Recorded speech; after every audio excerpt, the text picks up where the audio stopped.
Our only undefeated team has finally made it to the top of the power rankings. The 49ers are being decimated with injuries, and the new King of the Castle Test League drafts this weekend. All of this and more in 20 seconds.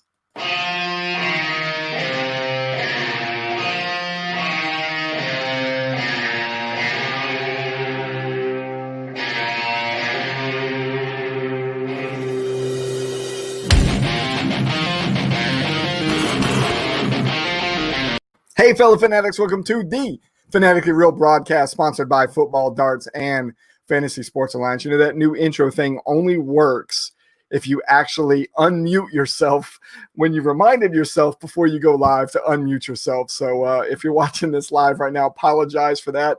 Nobody's going to know the difference on the podcast of this whenever we release it later on tonight. Hey, welcome to Week 8 wrap-up of Around the Alliance. We'd like to thank our broadcast sponsor for making this possible tonight, Football Darts. Football Darts is a game that combines the skill of traditional darts with the strategies of American football. This innovative dart game is played on a uniquely designed multiple-target dartboard. It can be played in sports bars, at tailgate events, as league tournaments, or as a leisure activity in the comfort of your home. If you would like to check out their officially licensed collegiate dartboards, go to footballdarts.com. You can also find them online now at Target and Wayfair. Normally, this is the spot of the program where we go out and talk about our sister or alliance program with us, Empty Wagon. We have this cute little spiel that we usually do with Empty Wagon. I'm going to change it up this week.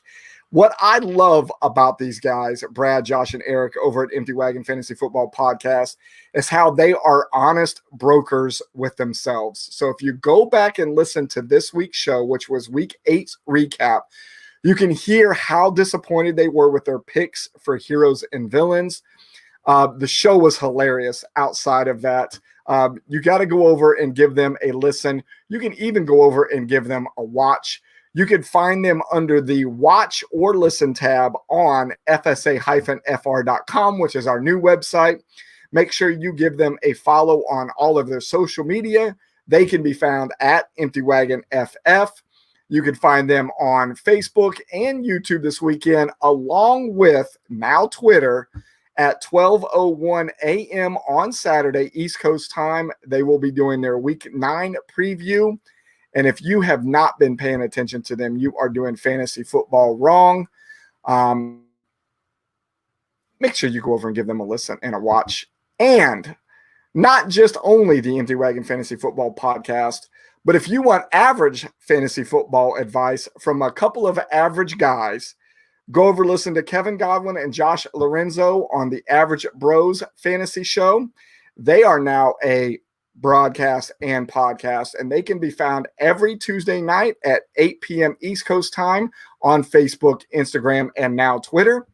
And you can also find them on podcasts, and you will get to hear them talk about their winners and losers for the week, their NFL news, their odd man out, and their top dogs. It is time to bring you in. So I just got done talking about how we're going to start being on Twitter as well, and that how both the Fanatically Real broadcast and the Average Bros show are going to be podcast starting last night with y'all's show. Where can they find us for all of our podcasts? All of our podcasts can now be seen firstly on Anchor. You're going to want to look up Fantasy Sports Alliance, as well as on Spotify. Then a handful of other places. We are out on Breaker, Google Podcast, Pocket Cast, Radio Public, and more to follow. More to follow. If you haven't already liked, subscribed, follow us on all of our social media. It's right down there at the bottom. My finger doesn't reach down that far, but it's happening right down there at the bottom of the page. And you can also see the URL for our website, which is fsa-fr.com. Kev, we're going to get into a little bit of NFL news. I know that is usually the baby for Average Bros. However, some stuff has come out since your guys' show last night that we need to discuss. I am going to talk about a few of the pieces that you guys talked about last night because it's very fantasy relevant. First thing I got on the list is Andy Dalton being placed on the COVID list, was already out with concussion, now with COVID. So we get to see another week of DiNucci, I believe, because I have no idea what's going on with Cooper Dallas. Yeah. So, What's that kid's name?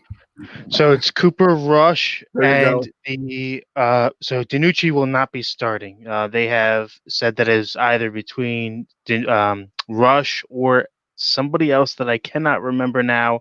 The kid out of AAF played in Yes. the AAF league. Yeah. I was Yeah. just talking on the phone to Rocky about that before we went live tonight. Maybe somebody will be able to go out there and tell us what his name is.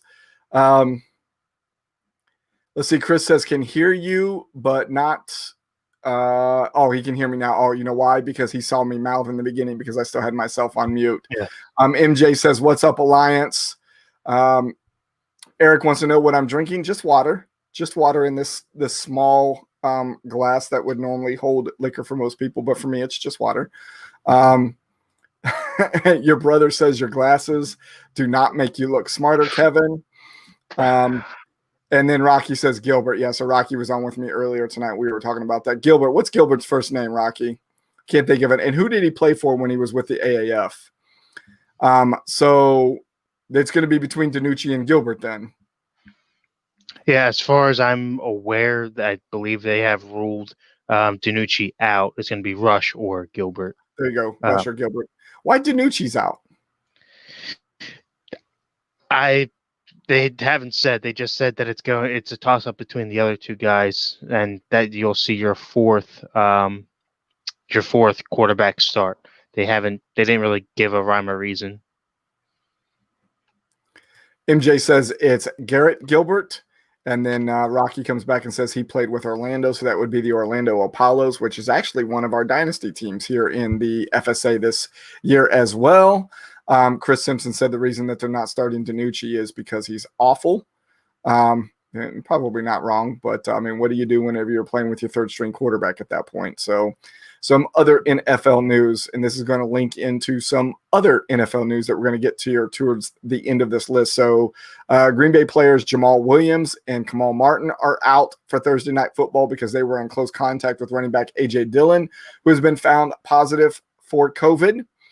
That links, you know what, we'll just go straight into it. Green Bay is playing San Francisco Thursday Night Football. We already mentioned at the top of the show that San Francisco has been decimated by injuries. So we know Jimmy G's out and on the IR. Running back Tevin Coleman is out because of a knee. Wide receiver Deebo Samuel's been out due to a hamstring. Tight end George Kittle is already out because on the IR with a foot injury. Then we got hit up on GroupMe just before we went live that says we've got a couple more players that are out. We've got Brandon Ayuk. Ayuk, the receivers on the COVID list. So my question to you is, all of those players out. We already know San Francisco is not on the field today. The practice facility and team headquarters have been closed down. Do we have Thursday Night Football tomorrow night? I mean, as of right now, they haven't said that there won't be. I believe this late in the game, they would have already. I haven't heard any stories of them moving it. So with that being said, I think they're just going to have to roll with the punches and be down without players. I think they're trying to now move as little games as possible just because of the headaches that they've already gone through schedule-wise. I know that the 49ers have not been a part of it just yet, but I think they're trying to get past the moving of the pieces here first and just go with whatever you got, especially already being as decimated as they are. Eric O'Neill from Empty Wagon says, last I saw on Twitter, Thursday night game is still on. That's the same thing I saw too. I'm just curious, do you think it's still on because NFL communication with 49ers are already thinking, hey, we don't have a chance at winning this game anyways. Let's just go ahead and roll with it since we're already decimated with regular injuries. Now COVID has taken out part of the team. We already know Green Bay is going to be missing a couple of players as well. Do we just go ahead and get this competition out of the way? I guess we'll wait and see. The best case scenario out of this, outside of them playing tomorrow night, I could see this game being moved to maybe Tuesday, like they did with some of the earlier games in the year. So we have a Tuesday night game that gives a chance to test a few more people to find out if we have any false negatives, and then be able to make this game happen. Yeah, I think that playing on Tuesday is just a poor outcome for everybody, especially with fantasy implementations. But the real concern is that the decimation of the Niners overall and still being relevant within that division. So if you go ahead and you lose this game this upcoming week, where does that put you overall? And how many of these players are they going to end up getting back, either healthy once off the COVID list or healthy back from injury? I think that just the moving of the game is small news compared to the overall um, output or outcome of that team. I think I would agree with that. And I got one more piece of NFL news for us. I know you and Josh talked about it last night, but Chicago wide receiver Javon Mills has been suspended without pay for 2 games for violations of unsportsmanlike conduct in Sunday's game against the Saints. I know you guys talked about it for a little bit on your show last night. Completely, I wouldn't say unprovoked, right? Had I not seen the replay and saw what had happened previous plays, and him poking fingers inside wide receiver helmets and stuff like that on the Saints side of the ball towards Chicago. But still, Wims's reaction to that, I think, was extreme, especially with the extra punches to the face. Also stupid. You're punching a man with a helmet on his head. Not smart. But I don't even know, me personally, watching that kind of attack, if 2 games without pay suspension is enough. This is just me because I overreact to things like this because I truly believe in the team spirit and the competitive nature and all of that stuff. Had I been a coach of something like that and had the ability, let's say we're playing Little League, somebody like that's gone off my team, so I don't know what that looks like. What are your thoughts on that? Yeah, I mean, I think it's a little bit tougher to do that when you're talking about, an on-field heated argument between players versus, that you're paying for them to play on to do. I mean, I agree if this was a backyard game or a high school team or something like that, you have to show better sportsmanship than that, and they're obviously out and off.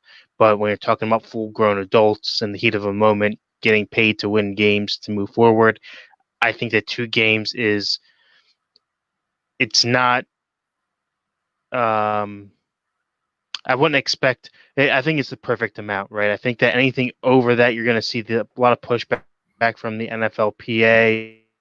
I think that it might be a little bit too hard board, but if it was only a game and no money, I think that you say, come on, you have to hold up the integrity. I think 2 games is fair enough. I mean, could they have given them more? Sure. Um, but there was pushing and shoving on both sides. You had the mouthpiece getting thrown across the field. Then you had after that when he came back into the game, there was the poking, and then to go to blows is, you know, time we've seen it, but not as extreme in other cases. I.e., Myles Garrett last year taking the helmet off and swinging it around trying to hit people with it. I think that's where you start to get into those lengthy, not just your typical, pushing and shoving. I mean, I think that that's just in the heat of the moment, given everything else on top of it. Should it have been done? No. Should you throw punches, especially at the guy wearing a protective helmet? No. But to me, 2 games, I'm okay with. Chris says it best here. I think he says his reaction makes no sense. Why hit him the play after in the way that he did? Such a strange brain explosion. And then your brother, the average Josh, says part of your paycheck is to stay composed at games and practice. And we already know this is the same player that Michael Thomas struck during practice, which is what got him suspended.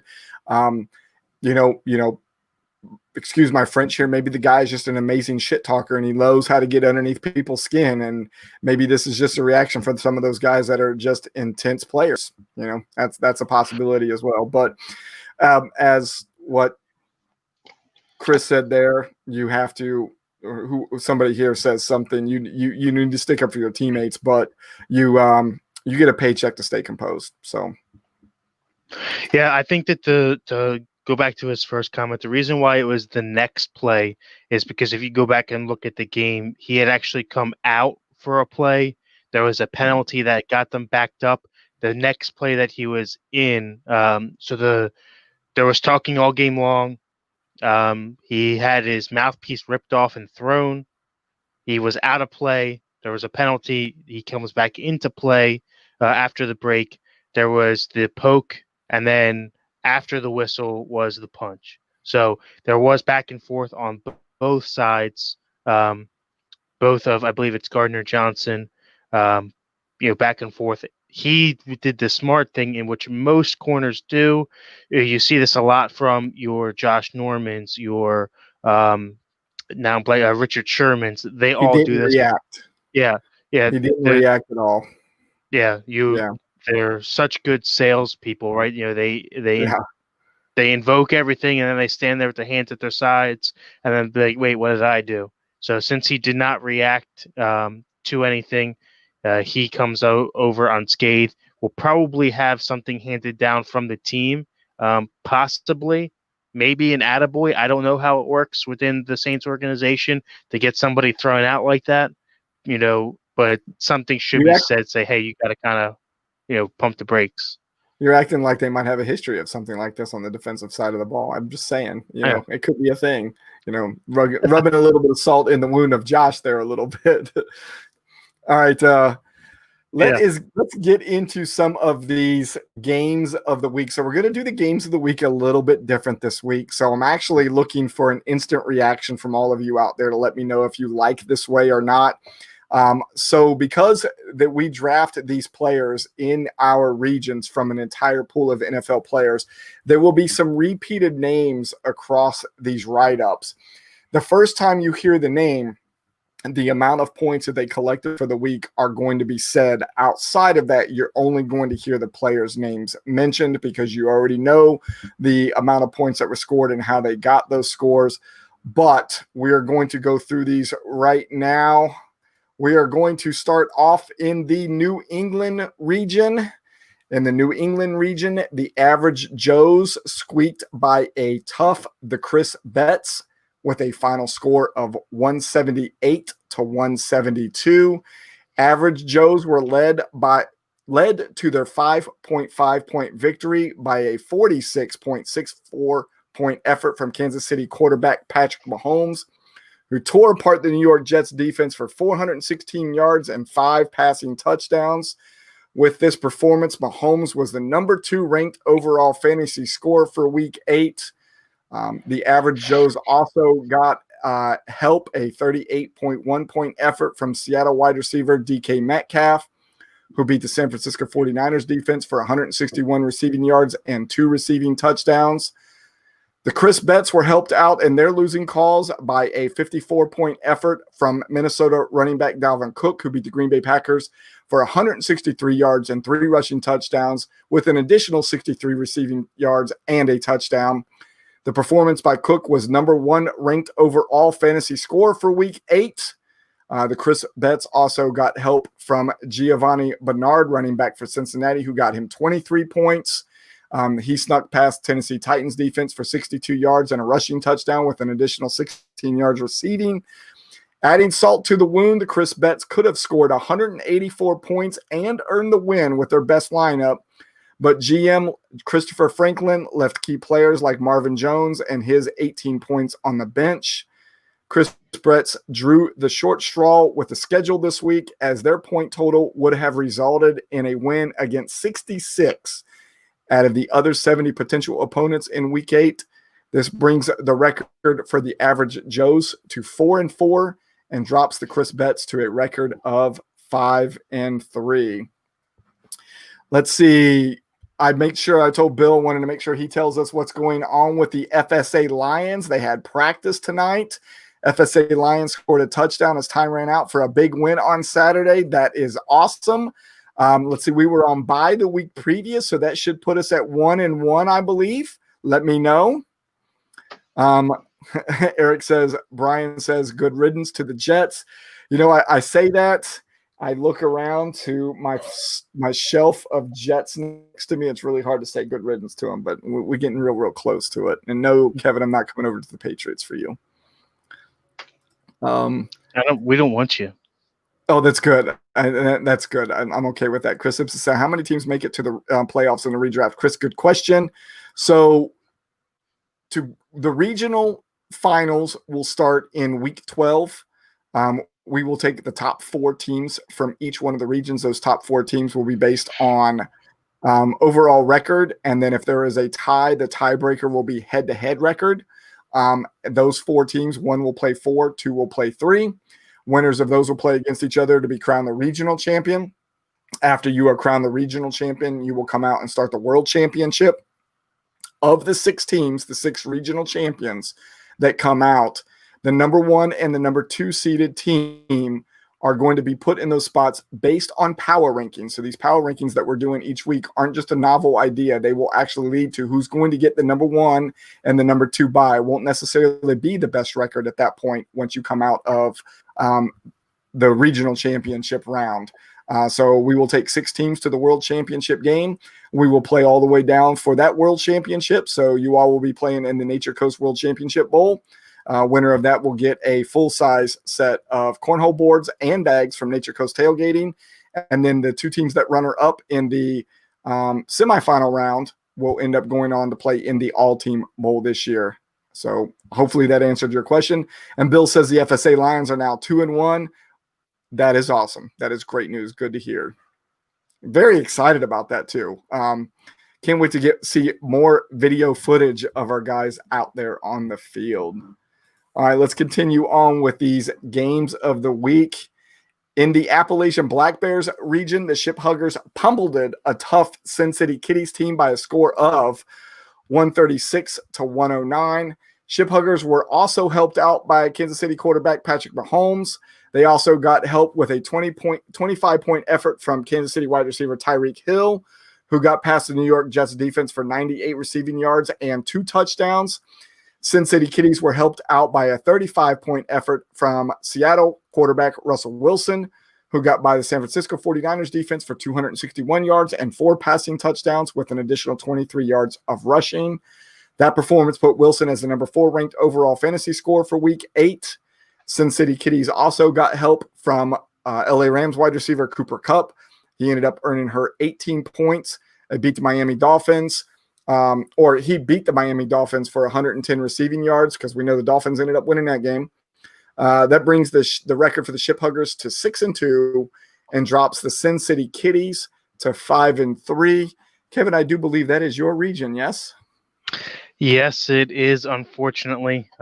Not faring so well. A lot of tough matchups. 2 that you had just mentioned being the top 2 of the top 3.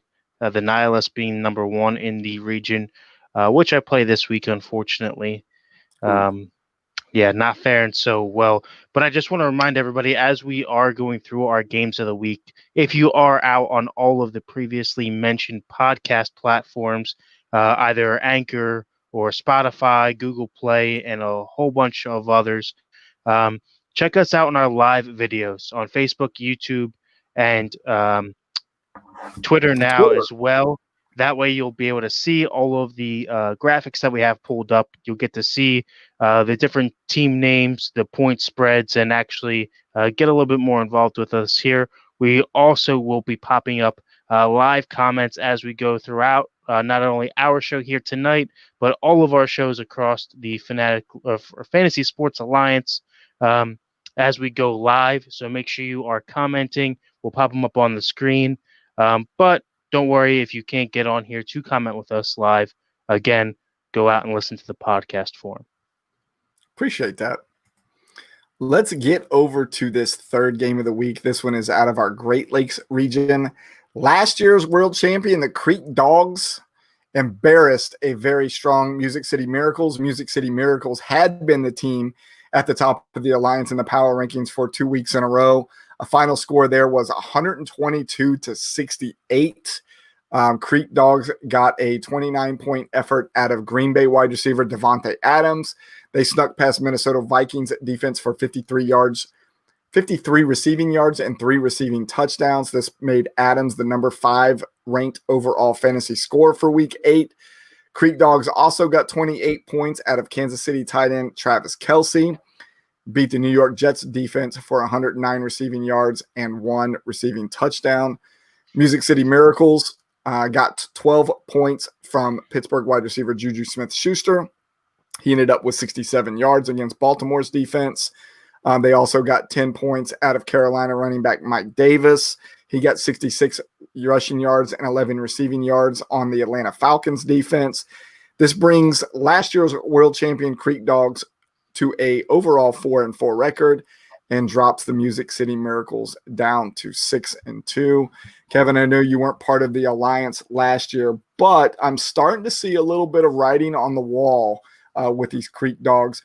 So last year, sat around in our old power ranking system around the high 30s. When I say high 30, I mean like 31, 32 in the rankings for most of the year. Somehow ended up winning his region, goes into the playoffs, got hot at the right time, and ends up winning the whole world championship in the very first year that we do it for big cash. And the man who has been with us, I think, since like 1997 or 1998, finally gets a big win, cashes out, and I'm starting to see a similar pattern right now for the old man. What do you think about what's going on in the Great Lakes region?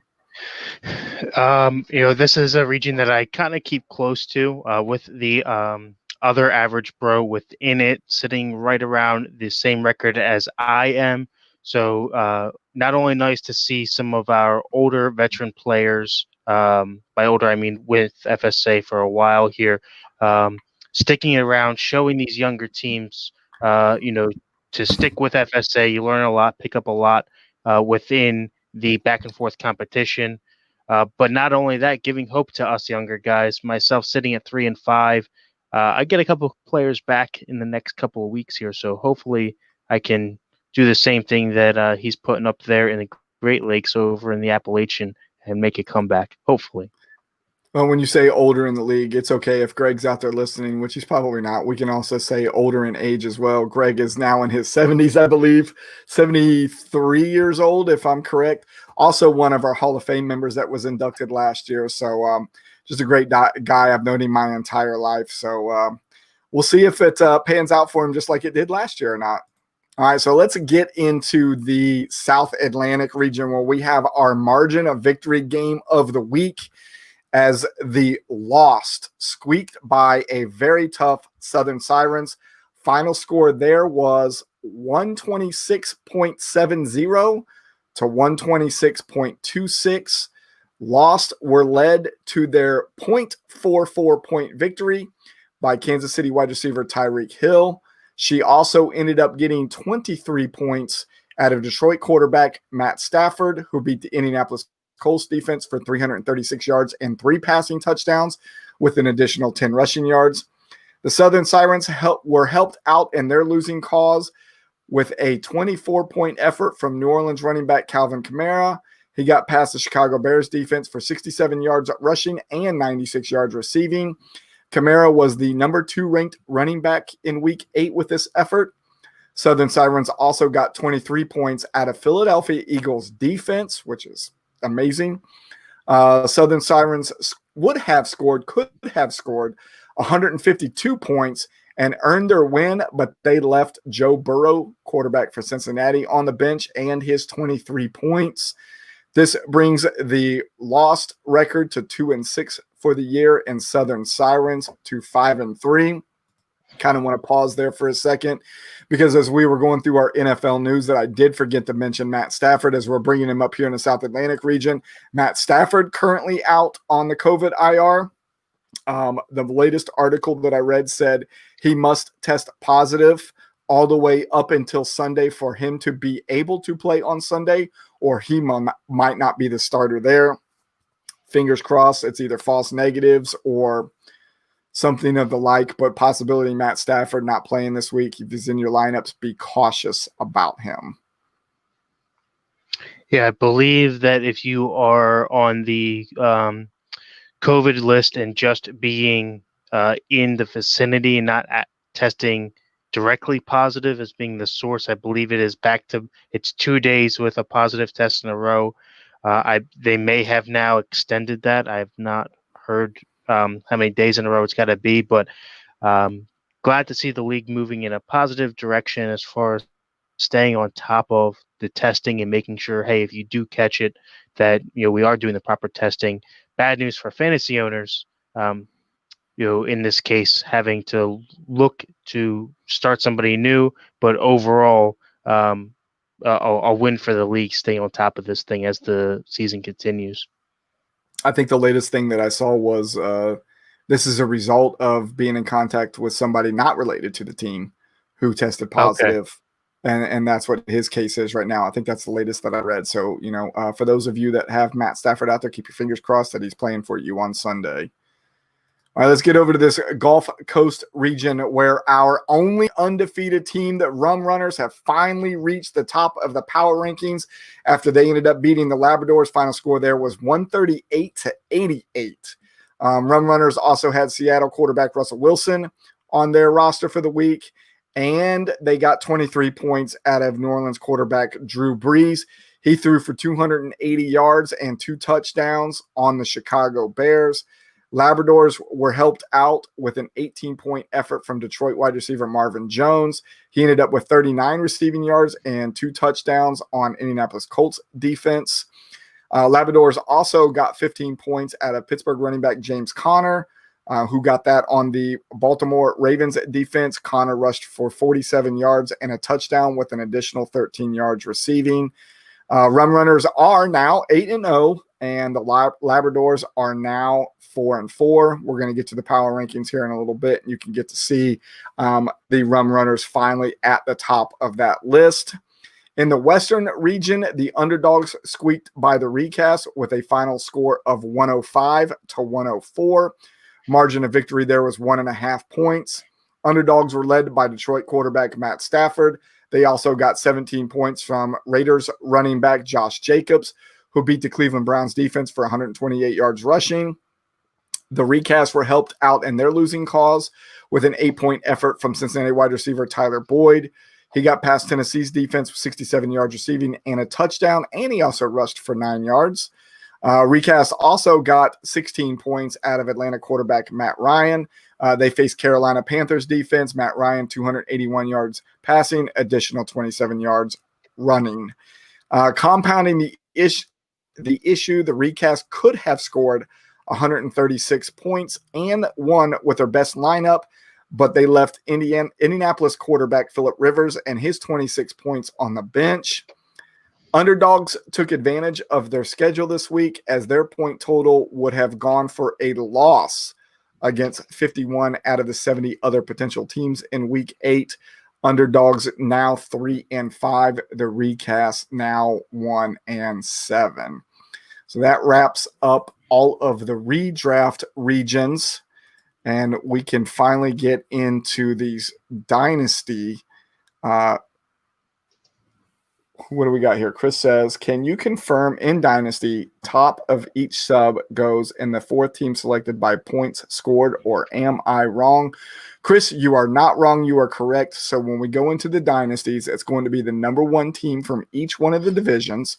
And then the 4th seeded team will be the top scoring remaining team of that. Not necessarily the 4th best team by record, but the top scoring team remaining will get that number 4 spot. So you are, in fact, correct. And I know it's going to take us a while to get to the Delta Dynasty League. But if you are out there listening to this on a podcast, make sure you come back and watch the broadcast so you can see my outfit of the show, because it becomes very relevant when we get down to the Dynasty portion of the Delta League in Dynasty, and also very, very important and relevant because Kevin is on with me tonight. But before we get there, let's just go ahead and start with the Alpha League. So in the closest game of the week in Alpha, although it still really wasn't all that close, Boston Brawlers beat a mediocre Orlando Rage with a final score of 147-131 in front of a crowd of 66,000 at Camping World Stadium. In case you didn't know, that's actually where Orlando plays out of. Brawlers were led to their victory with a 16-point effort by Kansas City tight end Travis Kelce. Brawlers also got 28 points out of Green Bay quarterback Aaron Rodgers. He lit up Vikings defense for 291 passing yards and 3 passing touchdowns and 9 more yards rushing. Orlando Rage were helped out in their losing effort with a 26-point score from Tennessee wide receiver Corey Davis. He ended up taking the Cincinnati Bengals for 128 receiving yards and 1 touchdown. This performance by Davis did make him the number 4 ranked wide receiver in Week 8. The Rage also got help from Indianapolis quarterback Phillip Rivers, 262 yards and 3 touchdowns against the Detroit Lions. This brings both the Boston Brawlers and the Orlando Rage to 4-4 on the year. In the Bravo League, the Bridgeport Jets beat the Boston Bulldogs with a final score of 195-99. I did not stutter, 195-99. They have now lost 3 games in a row. Bridgeport Jets were helped out by Kansas City quarterback Patrick Mahomes. Also got a little bit of help from Seattle wide receiver DK Metcalf. Boston Bulldogs were helped out by Green Bay quarterback Aaron Rodgers and LA Rams wide receiver Cooper Kupp. This brings Bridgeport Jets to 5-3, and the Boston Bulldogs to 3-5. And in the Charlie League, we had our first of 2 intercity showdowns for the week as the 2 San Antonio teams played against each other. This was the San Antonio Commanders and the San Antonio Gunslingers. San Antonio Commanders get the win there, 122-90 in front of a crowd of 71,000 at Alamo Stadium. San Antonio Commanders got help by New Orleans quarterback Drew Brees. Also got a 20-point effort from Tennessee running back Derrick Henry. He ended up rushing for 112 yards and a touchdown on the Cincinnati Bengals defense. San Antonio Gunslingers were helped out with an effort of 17 points from New York Giants quarterback Daniel Jones, 256 yards passing and 2 touchdowns against Tampa Bay's defense. They being the Gunslingers, also got 13 points out of San Francisco running back Jerick McKinnon. He ended up rushing for -1 yard, but also got a rushing touchdown, but also got an additional 40 yards receiving. The Gunslingers could have scored 122 points and got the win, but they left DJ Dallas and his 22 points on the bench. San Antonio Commanders now 2-6. San Antonio Gunslingers now 5-3. And I'm definitely going to bring your face up as we get ready to talk about this Delta Dynasty intercity matchup. It was between the 2 New York, New Jersey teams. That would be the Hitmen and the Knights. Hitmen being my team, the Knights being Kevin's team. I ended up getting that win 132-106. That was in support of the 65,000 fans at Meadowlands Sports Complex. I ended up having Russell Wilson and Corey Davis. You ended up getting a pretty good effort of 21 points from San Francisco wide receiver Brandon Ayuk, who is also probably going to be out with COVID now this week. He ended up getting 91 yards receiving and a touchdown against Seattle's defense. That made him the number 6 ranked wide receiver for the week. And you also got 19 points out of LA Chargers running back Justin Jackson, 89 yards rushing, 53 yards receiving against Denver's defense. However, you could have scored 158 points if you had put in San Francisco's quarterback, Nick Mullins. He ended up getting 21 points, and this would have got you the win. Instead, I'm now sitting at 3-5, and you are at 5-3, and it does not matter that you're ahead of me in record. I am going to take this win for the year. I do believe we play one more time this year, right? That was our first matchup in Delta. Yeah, that was our first matchup. Unfortunately, not coming out with the win there. Who would have known that Nick Mullins would have had a game after Jimmy Garoppolo getting hurt again? So don't really fault myself there too much. I do give you a soft golf clap for your victory. I don't need your golf clap. What I need is whatever the trophy is that's going to be split between you and I when I beat you the second time this year. We have to figure out what that New York, New Jersey trophy is going to be. Yeah, we will definitely have to come up with something, but it will have its rightful home right here in my studio after our second matchup this year. If we'll talk about it offline, but I have an idea for it. We'll talk about it sometime. All right, let's get into this QB54 arm and leg league. In the AFC, myself ended up taking out Randy McCarty Final score there was 27-25. Very, very close game there. I ended up getting 24 points from Russell Wilson and 3 additional points from Matt Prater. Randy ended up getting 18 points out of Aaron Rodgers and another 7 points out of Cincinnati kicker Randy Bullock. Randy would have won. We've got 24 teams in this QB54 arm and leg league. He would have beat 20 of the other 22 potential opponents this week, except for he ended up matching up against me, and mine was a late comeback with that last touchdown by Russell Wilson to get that 27th point. I ended up moving to 5-3, and Randy moves to 6-2. In the NFC, Anthony Monhay ends up beating Brett Hanley. The 45 points that Anthony Monhay scored is the highest point total so far in the year. He ended up getting 30 points out of Patrick Mahomes and another 15 points out of Tampa Bay kickers Ryan Succop. He had 4 field goals and an extra point.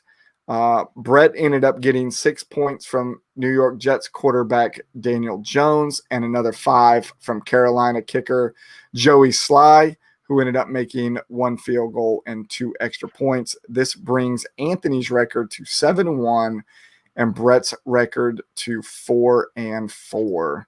So that takes care of all of the games of the week around the Alliance. We are going to go into the power rankings now. I have to shift screens here. Let's make this a thing. I just got to figure out where I need to be. I thought I had it pulled up already. I want to make sure that everybody gets to see power rankings. We don't have to pull it up if you don't want to. I'd rather not see how far I slid again. Oh, well, let's talk about it. Let's go right up there. Are you even in the top 25 anymore? I haven't been. Okay, so we won't be able to see how far you did slide with our green-red numbers there on the right-hand side of the power rankings. So hopefully you all can see that. We got a little bit bigger screen this week because I've got a great hint from Lauren last week to do control button and plus allows me to zoom in. So hopefully you all are seeing this zoomed right now.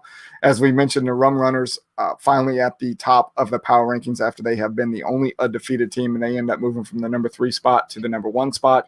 Gadget Guys jump up from the number 8 spot to the number 2 spot after being up in the number 1 spot for quite a few weeks. Good to see them back there up towards the top. Music City Miracles, who had been at number 1 for the last 2 weeks, dropped to number 4.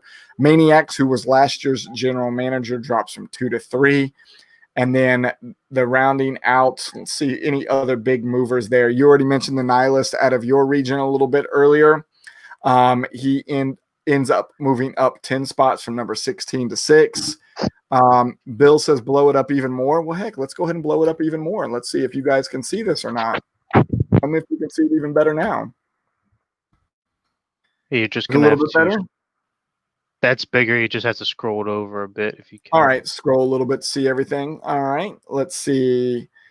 West Coast Avengers jump up 11 spots. One of the big falls this week was the Koalas falling all the way down to 14, which was a 9-spot fall for them. Average Joe's jumping up 10 spots from 30 all the way into 20, putting them back in the top 25. And the Lunatics jumping up 13 spots to put themselves in the top 25 at number 25. Take a peek around there, see if there's anything else that you see that is interesting. You know, something I wanted to bring up, MJ hits me up every week, and she's on something. I think it's Fantasy Pros or something like that that she uses to help run her team, right? And Fantasy Pros tells her every week where she's ranked among all these 72 teams. And she asks me every week to see how that compares against our power rankings. And it always seems like our power rankings show her about 2 spots behind what Fantasy Pros is showing her at. I'd be very interested in seeing how they're figuring out their ranking system to put her where she is versus what our ranking system is showing her at. Be very curious. I'm always just the math and the science that goes behind it. I'm just always wondering. Yeah, no, I have been a fan of this ranking system that we've got in place currently especially when you take in consideration how we get there with the quality wins and giving value to beating better teams within your region or division. So I definitely like that, but anything that we could do to further better the platform and the leagues as we move forward is always welcomed. Hey, Chris, I appreciate it. Thanks for checking out for us. It might have been on your site. Chris says that he lost us or froze for about 10 seconds. He said we're all good now. So Bill says Fantasy Pros doesn't support multiple regions. I'm wondering how it's showing her then, because I mean, if it's showing her in like 19th or 20th or whatever it is that she's showing, and we've only got 12 in each one of the regions, I'm wondering what she's seeing then. So you know what? It's worthy of a conversation to try to figure out what that looks like. Another conversation that I would love to have is to bring Ross Norris, who is also the co-founder with us on the QB54 Arm and Leg League, and another league that we're going to talk about here in a little bit. And the power ranking system that we use right now is something that I borrowed from NCFF, which is the National Collegiate Fantasy Football League that Ross created. I think they're in their 6th year of operation now. An amazing league, and the power ranking system that he's come up with is really good. I will say that even though it takes a little bit of work for me to do on Tuesdays, we have had a lot of chatter about this power ranking system this year for sure. The quality win thing, I think, is an extra bonus for everybody and keeping everybody interested in what this looks like. And I really do like it. Even if we are going to expand to 100 teams next year, I am okay with that. We'll just keep the same system as everybody is. I think everybody seems to like this. Yeah, and Kev, you've already said you like you already have your thoughts on it. You like it, so I think it's here to stay for a little bit longer. Yeah, I'm definitely a fan of how we have it laid out currently. Bill says the scoring doesn't match perfectly either. That might be the difference in why it shows where she's ranked in ours versus where she's ranked over there if she can't get the scoring matched up perfectly. One of the things that we did add this year was the 0.5 point per first down for the running backs. Well, for quarterbacks rushing and then running backs, wide receivers, and tight ends. So that is something new. That might be something that can't be calculated or found inside what Fantasy Pros does. Hey, so we looked at the power rankings. We looked at all of the games of the week across all of the regions. We are going into week 9. So we have 3 weeks of regular season play left before we hit playoffs in the redraft leagues and the QB54 Arm and Leg leagues. So weeks 9, 10, and 11. So let's start looking at what that playoff picture looks like, right? So the easiest thing to probably figure out is who's not going to make that big playoff. Not saying that they aren't still going to make an invitational bowl game, but who is out of the regional championship playoff brackets. We have 7 of them total. Out of the New England region, it would be the Mighty Maloran. Out of the Great Lakes region, it would be the Mellon Hawks, the Ohio Racers, and Dayton Cavalry. Out of the Gulf Coast region, it would be the Warriors. And out of the Western region, it would be the Recast and the Front Range Temperonis, all eliminated from the big playoff picture for right now. And then as we get closer and closer to that playoff picture, we'll start shaping that a little bit more for everybody to say who has the chance to get in there and who does not. Remember, we are doing and experimenting with a new playoff system with the QB54 Arm and Leg League this year. So 5 teams from each one of those conferences are going to go to that playoff. So if you're in the top 5, you're over there looking at the standings. Remember, 5 of you are going over there for that. From a fantasy standpoint, let's talk about one preview that we have for all of the alliance coming out of the redraft league for week 9. And that is coming out of my region, the South Atlantic region, where we have the number 7 Land Sharks playing against the number 13 Naughty Dogs. Not only are they 2 highly ranked teams in all of the alliance by power rankings, they are also number 1 and number 2 in the South Atlantic region. Should be a great game between Sean and Ted Howard. Sean Purcell and Ted Howard. Hopefully, again, mention it out to Ted. Hopefully you're feeling better, sir. Let us know how you are doing. Chris says, I think there's only Delta where I can't make the playoffs. Well, that's amazing and makes me feel good because I'm not doing well in Dynasty. So if there's a chance that I can beat you anywhere in the Alliance, I'm happy with that. Appreciate that knowledge, Chris. All right, Kev. primetime games this week. We kind of already talked about the Green Bay San Francisco game a lot of this show, whether it was going to happen or not. How are we doing so far on our primetime games? Well, as we wrapped up last week, I believe, if my memory stands correct, I believe you went 3-0. You had taken the Falcons, the Eagles, and Tampa Bay all winners. Then myself, I missed out on the Carolina game. I did take the Panthers, which fell in that game. That brings your total to a record of 14-11. I am slightly behind, just out of the 500 range at 12-13. I like it. I like those numbers. I like those numbers a lot. All right, so let's say the Green Bay San Francisco game happens tomorrow night. I'll let you go first since you are behind. Who do you like in that game? I like And the I will only say team. I did not research over unders or point spreads. I do apologize to everybody out there. We still pick these straight, but I like to give that piece of knowledge to everybody. But right now, all I've got for you is the game. So I've got Green Bay at San Francisco. Who do you got? So I'm going to take the only team that I feel can field a team in Green Bay. You're down your starting quarterback, your starting tight end, three receivers after they cut Pettis. They got Ayuk. They have so many injuries on both sides of the ball, excluding COVID. Throw that into the mix. I don't see how they stay competitive much longer, especially against a pretty stout Green Bay team. So I take Green Bay. Well, I'm going to slide the hat off. I'm going to take the winner hat off. I'm going to slide on what I think is going to be the other winner for this week. And I agree. It's pretty hard when you're basically playing on 11-on-9 football, because that's probably all San Francisco will be able to field this week. I think it'd be too easy of a win for Green Bay this week, and I will also go with Green Bay. So let's go to Sunday Night Football. If only Average Josh was here with us right now so he could help us pick this game. New Orleans at Tampa Bay. Who do you like there?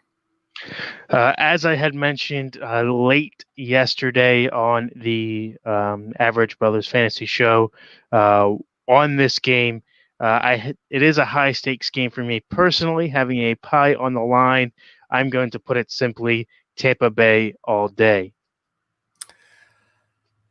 I'm going to have to go with you again on this one too. So, it looks like neither one of us are gaining any ground on each other. Michael Thomas might be back. I think you had him as one of your sits for this week from the Average Bro Show. You said even if he was back, you would sit him this week. I think I heard an earlier report where Chris Godwin could be back this week. So that bodes well for Tampa Bay. And we had the long conversation yesterday also about talent on the field, and football intelligence versus natural given talent. And Tom Brady is a smart football player. I'm not saying Drew Brees isn't, but I think the weapons around Tampa Tom right now are just too great, and I'm going to have to pick Tampa Bay as well. And then Monday Night Football, and I did not realize till just now how important this game could be between the two of us, as the New England Patriots are traveling to New York, New Jersey to play the dumpster fire of the Jets. Who are you taking in this one?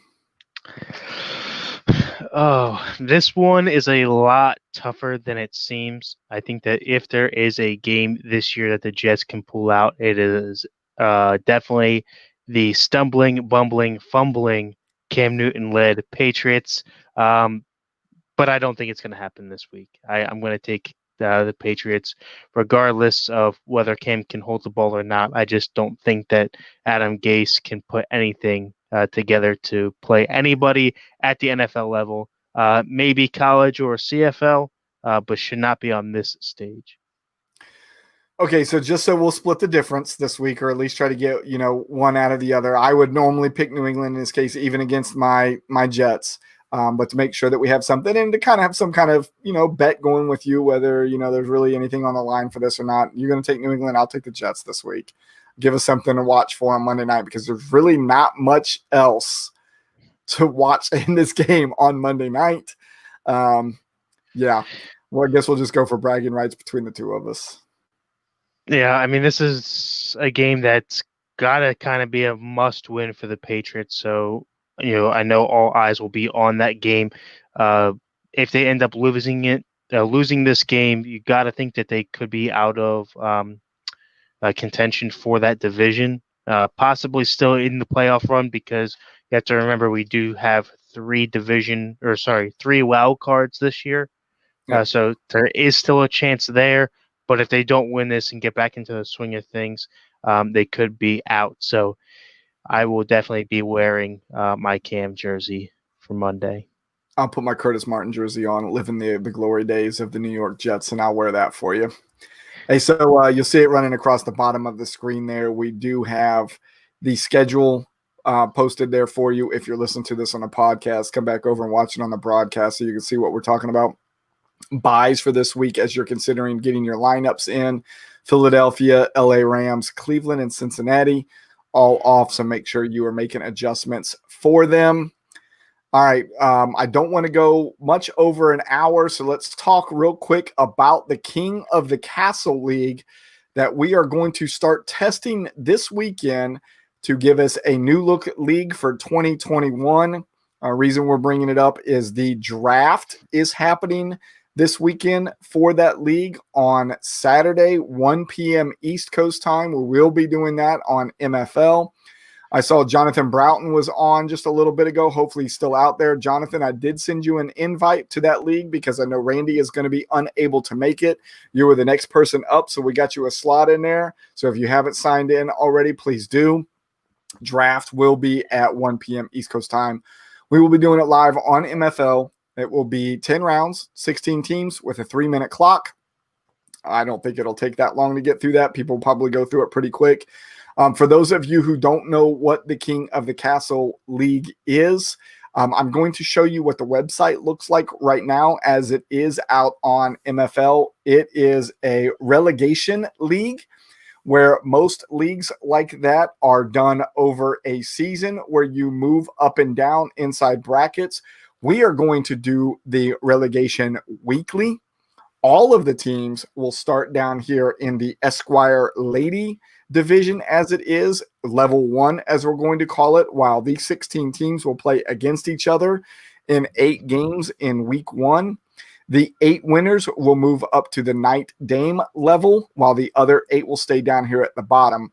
For your spoils of victory, the teams that are moving up to the Knight Dame level will get to take 2 players from the team that they just beat. And then the teams that are left down here at the Esquire Lady will have to fill those 2 spots in on their roster. The Knight and Dame teams, after they take up to 2 players, will have to drop players to make sure that their roster comes back to 10. And then there will be a waiver wire fill for the Esquire and Lady teams to try to improve their teams as they get ready to go into week 2. Week 2, all of those teams that are down here, the 8 teams that are at the Esquire and Lady region or division, will play against each other 4 games.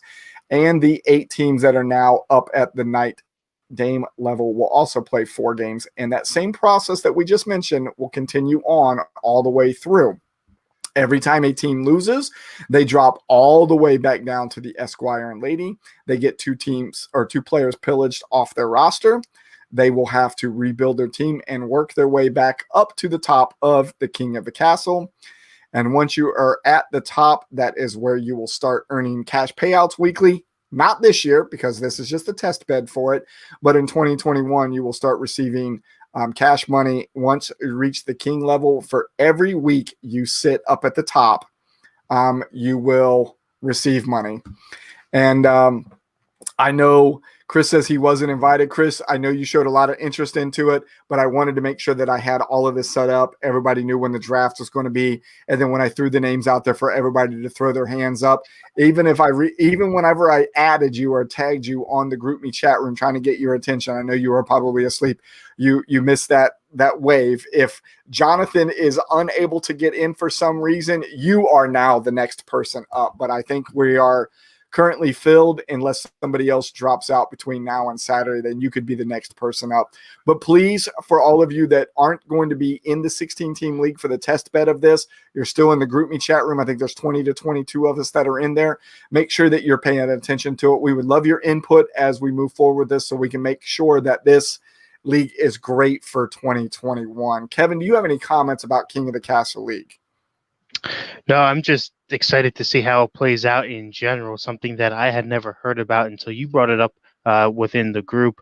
Almost the closest thing to a weekly fantasy game that you can get over a season-long setting, having to try to string together a couple wins, 4 to be exact, to get into the money and then stay in as long as you can, and then almost rebuilding or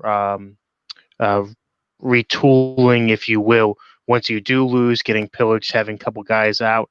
And then a couple key factors that go into it is the fact that you only have 10 roster spots, have to start 8 of them, so very limited throughout the week, especially when you consider COVID, injury, and buys. So definitely interested to see how that all plays out, and should make for an exciting league overall, a lot of activity. I think the biggest thing is going to be the activity interactive of everybody. You have to be really active in this league, right?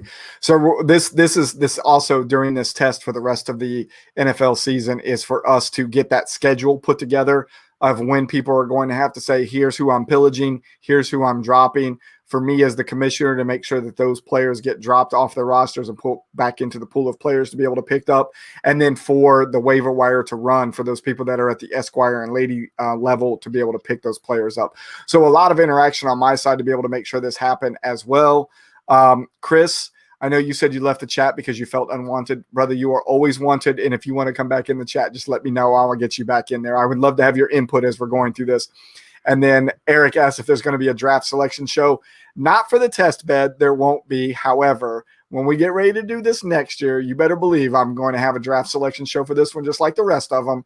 And we will do this draft live. And Kevin and I were, in fact, just before we came live tonight, talking about a way to try to make the draft happen while we're here live on StreamYard and out to all of our social media out on Facebook, Twitter, and YouTube to be able to make this happen for everybody to be able to watch it. So that is in the works for next year as well. Yeah, and I wish I could take all of the claim for this, but I can't. Ross Norris, who is the co-commissioner of the QB54 Arm and Leg League, calls me out on a whim one day and says, hey, I have an idea that I think that would be great for the FSA community. Runs it past me. We back and forth for a couple of days, present it to you all in the GroupMe chat room. You guys gave your input as well. I think it's going to be a lot of fun. We just got to make sure that we stick to these very strict schedules of when people got to do what they got to do with their teams. I think it'll be a lot of fun. Chris asks, how many of these are you running next year? We'll have to see, man. It's going to be 16 teams per because that's just the perfect number to do this with. 8 is too little, and you really do got to design this like a 16-team bracket, and that's why you need the 16 teams. We'll try to start with 1, kind of like we did with the QB54 league this year. I'm hoping to be able to bring the Arm and Leg League back next year. I don't know if we'll still have the QB54 Arm and Leg League sponsor. Or QB54 as the sponsor for the Arm and Leg League. I would love to have that, but I got to talk to Mike and Frank and see if they'd be interested in it. If not, I think the league sticks around. Slight tweaking to the rules, and then we'll see if we can't find another sponsor for it. But this one, it really just depends. Let's see what we can get for next year. Think you can get up to 4 again. He said, haha, and I know he's referencing the dynasty leagues that we have this year. I did not want a Delta Dynasty League in the first place. I'm just hoping that if we can reach an Echo, I will be very happy next year. If we can get a full Echo League in there, that even if it's just 1, we can increase the redraft a little bit. We can keep the Arm and Leg League around, and we can introduce King of the Castle. That would make me a very happy person for 2021. So that's it. Let's talk about the schedule over the next couple of days. So insert into these. Now we are on podcast being released at 5 o'clock in the morning from all of our shows. So Empty Wagon Guys will be back at 12:01 on Saturday, 7 November. they will release that broadcast as a podcast on Saturday at 5 a.m.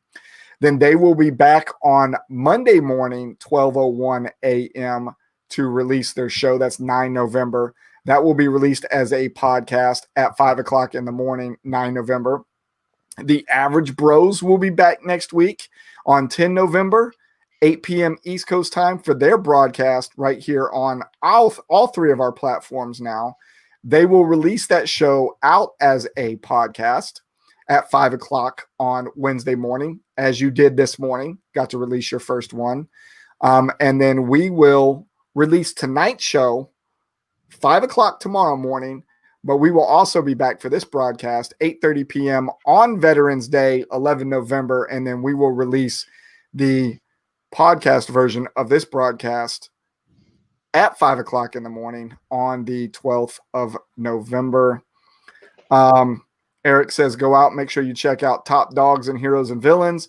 That reminds me, just saying, since I've got you captive here for a little bit, Kevin, we got to make sure we start doing some graphic work for you on the Average Bros show. So you got me for a little bit of time on Saturday if you're available before we go with the draft. After that, like I said, I had a prior family commitment that I had actually kind of forgot about, which is why we had to move the draft to 1 o'clock in the afternoon. And then I will be out of town on Sunday, as I will drive 2.5 hours to watch my daughters run 400 meters and then drive back 2.5 hours in the same day.